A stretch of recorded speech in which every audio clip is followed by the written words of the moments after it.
अस्सलामुअलैकुम या साहिबुल असर व ज़मान बफ़िज़ान मुर्शद अब्द हैदर हज़रत ईसा दी मौला अली दे बेटे दे पिछे नमाज जी इमामत ਦਾ ਇੱਕ ਅਸੂਲ ਹੁੰਦਾ ਹੈ ਜੀ ਕਿ ਜਦੋਂ ਦੋ ਇਨਸਾਨ ਹੋਣ ਨਾ ਇੱਕੋ ਜਿਹੇ ਤੇ ਉਹਨਾਂ ਵਿੱਚ ਜਿਹੜਾ ਆਲਮ ਹੋਏਗਾ ਪਰਹੇਜ਼ਗਾਰ ਹੋਏਗਾ ਮੋਤਬਰ ਸ਼ਖਸ ਹੋਏਗਾ ਨਾ ਬਲਕਿ ਉਹਨਾਂ 'ਚੋਂ ਆਲਮ ਨੂੰ ਜਿਹੜੀ ਤਰਜੀਹ ਦਿੱਤੀ ਜਾਏਗੀ ਅਗਰ ਦੋ ਆਲਮ ਹੈ ਤਾਂ ਉਹਨਾਂ 'ਚ ਇਹ ਵੇਖਿਆ ਜਾਏਗਾ ਇਹਨਾਂ 'ਚ ਬਹੁਤਾ ਮੋਤਬਰ ਪਰਹੇਜ਼ਗਾਰ ਸ਼ਖਸ ਕਿਹੜਾ ਹੈਗਾ ਉਹਨੂੰ ਫਿਰ ਉਹ ਕਿਹਾ ਜਾਏਗਾ ਕਿ ਤੁਸੀਂ ਇਮਾਮਤ ਕਰੋ ਉਹਨੂੰ ਹੱਕ ਪਹੁੰਚਦਾ ਇਮਾਮਤ ਦਾ ਤੇ ਅਗਰ ਦੋ ਇੱਕ ਜੈਸੇ ਆਲਮ ਹੋਣ ਤੇ ਫਿਰ ਜਿਹੜਾ ਸੈਯਦ ਹੋਵੇ ਨਾ ਸੈਯਦ ਆਲਮ ਹੋਵੇ ਉਹਨੂੰ ਤਰਜੀਹ ਹੋਏਗੀ ਕਿ ਤੁਸੀਂ ਨਮਾਜ਼ ਪੜਾਓ ਤੁਸੀਂ ਸਾਡੇ ਇਮਾਮ ਬਣੋ ਇਮਾਮਤ ਕਰਵਾਓ। ਤੇ ਦੂਸਰੀ ਮਿਸਾਲ ਇਹ ਹੈ ਕਿ ਪਾਕਿਸਤਾਨ ਭਰ ਦੇ ਉਲਮਾ ਜਿੱਥੇ ਇਕੱਠੇ ਹੋਣ ਬਲਕਿ ਦੁਨੀਆ ਭਰ ਦੇ ਵੀ ਇਕੱਠੇ ਹੋਏ ਹੋਣ ਨਾ ਜਿੱਥੇ ਤੇ ਅਗਰ ਇਮਾਮੇ ਕਾਬਾ ਵੀ ਉੱਥੇ ਮੌਜੂਦ ਹੋਣ ਤੇ ਸਾਰੇ ਲੋਕ ਇਮਾਮੇ ਕਾਬਾ ਨੂੰ ਤਰਜੀਹ ਦੇਣਗੇ ਕਿ ਤੁਸੀਂ ਨਮਾਜ਼ ਪੜੋ ਤੁਸੀਂ ਨਮਾਜ਼ ਪੜੋ ਤੁਸੀਂ ਨਮਾਜ਼ ਪੜੋ ਕਿਉਂਕਿ ਤੁਸੀਂ ਇਮਾਮੇ ਕਾਬਾ ਹੋ ਤੇ ਤੁਸੀਂ ਅਫਜ਼ਲ ਹੋ ਤੇ ਤੁਸੀਂ ਨਮਾਜ਼ ਪੜੋ।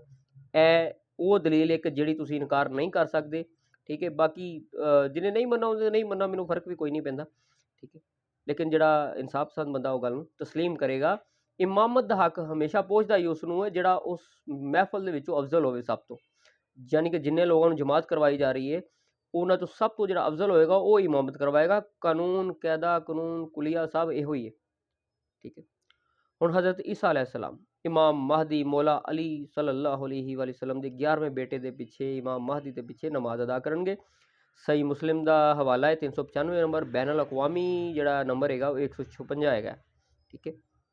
हुण एक सवाल है लोग कहते नहीं जी वो नबी बन के नहीं आना उन्होंने उम्मती बन के आना है। यार नबूवत का सिलसिला बेशक ख़त्म हो गया रुक गया है लेकिन क्या नबूवत की डिग्री उन्होंने को खोई गई है? हुण नबी नहीं रह गए। क्या ईसा रूहुल्लाह ख़त्म हो गया है और रसूल अल्लाह नहीं है हुण मौजूद नहीं है रसूल कि वो अल्लाह के रसूल नहीं रह गए ख़त्म हो गई डिग्री? क्या औलुल अज़म नबी नहीं रह गए? क्या साहिबे कलमा नहीं रह गए? उन्हों का कलमा जो तक पढ़िया जाता रहा लेकिन क्या वो साहिबे कलमा नहीं कि अल्लाह पाक ने हुण कलमा वापस ले लिया उन्हों का? हर नबी अपनी जगह तो ठीक है ना। क्या रूह अल्लाह असीं अज भी मान सकते कि ईसा रूह अल्लाह ठीक है या मौजूद है वो अल्लाह का रसूल है इनकार कर सकते हो? औलुल अज़म नबी है अज भी इनकार कर सकते हो? नहीं ना। क्या फजीलत अल्लाह ने वापस ले ली या नहीं? तो जवाब जो इंसाफ पसंद होएगा नहीं फजीलत अज भी कायम है। तो उन्हें कदों कहना कि मैं नबी बन के आया तो मेरी हुण इतबाह करो? उन्हें कदों कहना मैं नबी बन के आ गया तो मैनू वो तो इमाम महदी के वजीर बन के आ रहे हैं। लेकिन मैं हदीस के दायरे में रह के गल कर रहा वहाँ कि उन्होंने इमाम महदी के पिछे नमाज पढ़ानी है। हदीस के लफ्ज़ भी नहीं कि इमाम महदी के फरमान के तुसीं नमाज पढ़ाओ वो कहणगे नहीं ये तुसीं ही इमामत करवाओ तुसीं ज़्यादा हकदार हो। हज़रत ईसा अलैहिस्सलाम नूं पता है ठीक है कि मैं मौला अली सल्लल्लाहु अलैहि वसल्लम के 11वें बेटे हालांकि मौला अली तो फिर उन्होंने फजीलत तो क्या ही बात है कि उन्होंने 11वें नंबर से जोड़े बेटे आ रहे हैं उन्होंने पिछे नमाज पढ़न नूं कबूल किया है तो खुद इमामत नहीं करवा रहे। हज़रत ईसा अलैहिस्सलाम औलुल अज़म नबी रूहुल्लाह होके ठीक है वो समझते हैं कि इमाम महदी मेरे तो अफजल ने मैं इन्हों इमामत नहीं करवा सकता ये मैनू इमामत करवान तो नमाज पढ़नगे भी। गल समझ आ गई है। जदों औलुल अज़म नबी नूं पता है कि मेरी वैल्यू की है इन्हां दे सामने तो फिर एक नतीजा वाजे है ना बिल्कुल वाजे है। जब औलुल अज़म नबी मौला अली सल्लल्लाहु अलैहि वसल्लम के बेटे की मौजूदगी च मौला अली तो फिर भी बहुत बुलंद ने ना मौला अली के बेटे की मौजूदगी इमाम महदी की मौजूदगी इमामत का खुद नूं अहल नहीं समझते इमामत का। फिर कोई सहाबी अंबिया तो अफजल किवें हो सकता है? कोई भी सहाबी हज़रत ईसा अलैहिस्सलाम तो उत्ते है?